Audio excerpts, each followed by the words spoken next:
ఏకాదశి బుధవారము స్వామివారికి పండరీపురంలో పుండరీక వరకునిది ఇది ముఖ్యమైన రోజు. శ్రీ మహావిష్ణువుకి ఎక్కడైనా కూడా ఇది చాలా ముఖ్యమైన పవిత్రమైన దినము. ఈరోజు స్వామివారు శయన ఏకాదశి అంటారు, దీన్ని ఆషాఢ శుద్ధ ఏకాదశి, శయన ఏకాదశి అంటారు. ఈరోజు స్వామివారు నిద్రిస్తారు. ఈ రోజు నుంచి కార్తీక శుద్ధ ఏకాదశి వరకు స్వామివారు యోగ నిద్రలో ఉంటారు. కార్తీక శుద్ధ ఏకాదశి నాడు ఉత్థాన ఏకాదశి అంటే స్వామివారు తిరిగి మేల్కొంటారు అని ఒక పూర్వం నుంచి మనకు వస్తున్న ఒక నానుడి. కాబట్టి ఈరోజు ఇక్కడ పండరీపురంలో చాలా విశేషంగా స్వామివారికి విశేష పూజలు జరుగుతాయి.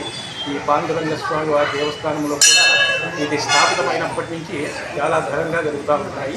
ఉదయం నుంచి స్వామివారికి పంచామృతాభిషేకాలు, విశేషమైన పూజాలంకారాలు అన్నీ ఉంటాయి. సాయంకాలము 6 గంటల నుండి అన్నమయ్య సేవా సమితి నుంచి స్వామివారి సంకీర్తనలు రాత్రి 9 గంటల వరకు విశేషంగా జరుగుతాయి.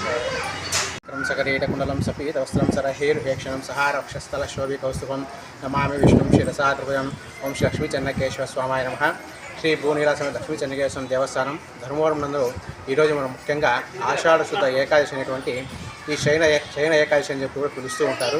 ఈ శయన ఏకాదశిని పిలవడానికి ముఖ్య కారణం ఏమంటే మనకు సంవత్సరంలో వచ్చేటువంటి 24 ఏకాదశుల్లో ఈ ఆషాఢ శుద్ధ ఏకాదశి రోజు ఏదైతే ఉందో ఈరోజు శ్రీ మహావిష్ణువు గారు 4 నెలలు యోగనిద్రలోకి జారుకుంటారనమాట. ఈ 4 నెలలు కూడా ఈ 4 నెలల కాలాన్ని చాతుర్మాస దీక్షం అనేటువంటి పేరుతో పిలుస్తూ ఉంటారు. ఈ 4 నెలల కాలం అనగా ఆషాఢ శుద్ధ ఏకాదశి నుంచి కార్తీక మాస శుద్ధ ఏకాదశి వరకు ఈ 4 నెలలు స్వామివారి యోగనిద్రలో ఉంటారని చెప్పి మనకు పురాణ ద్వారా తెలుస్తూ ఉంది. కాబట్టి ఈరోజు ఏ రోజైతే స్వామివారు నిద్రలోకి వెళ్తూ ఉంటారు, యోగ నిద్రలోకి వెళ్తూ ఉంటారో ఆ రోజున మనము తొలి ఏకాదశి అని చెప్పి పిలుచుకుంటూ ఉంటాం.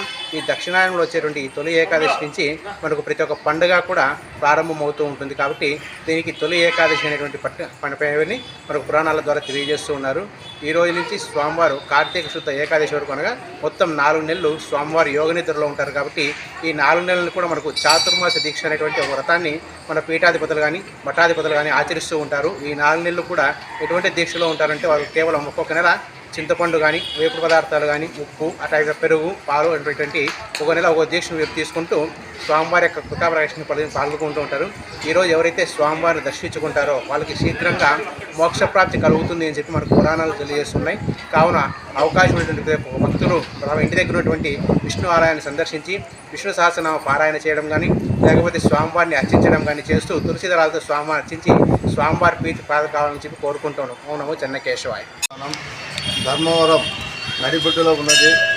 ఈ యొక్క దేవస్థానం మనం తీర్థయాత్రలలో ప్రతి ఒక్కరూ భాగస్వాములై ఈ యొక్క గుడిని నిర్మిద్దాం మనమందరం. ఎందుకంటే ఎక్కడ ఏ ఊరి నుంచి వచ్చినా ఇక్కడ ఆనవాయితీ ప్రకారం ఇక్కడ దిగినే ఊర్లోకి పోవాల్సిందిగా ఈ యొక్క ఎప్పటి నుంచి శాసనాలు ఉన్నాయి.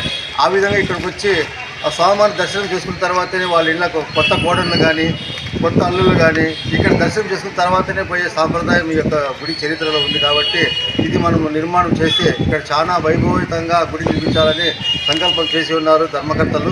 వీళ్ళకి సహకారం అందరూ వట్టణ ప్రజలందరూ ఇవ్వాల్సిందిగా మరీ కోరుతున్నాం. శ్రీ పాండవ సంఘ గోవింద గోవింద. పట్టణంలో గల శ్రీ పాండురంగ స్వామి దేవాలయం ఈ ఊరు నడిబొడ్డు నుండి అతి పురాతనమైన దేవాలయం కావున దీన్ని జీర్ణోద్ధరణ కొరకు నిర్మిస్తున్నాము, పునర్నిర్మాణం చేస్తున్నాము.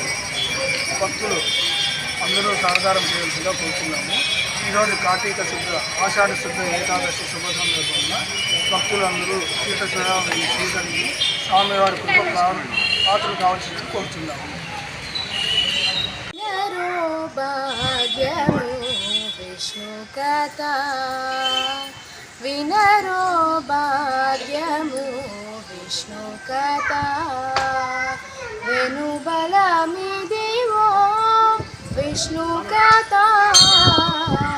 వినరో భాగ్యము విష్ణు కథ పా గమ పసని పమగ సగ పమగ సని సగమ పవదలక వేద వ్యాసులు నుడినిన విదిత పావనము విష్ణు కథ వదలక వేద వ్యాసులు నుడినిన విదిత పావనము విష్ణు కథ సదనం బైనది సంకీర్తనయై సదనం బైనది సంకీర్తనయై వెదకిన చోటనే విష్ణు కథ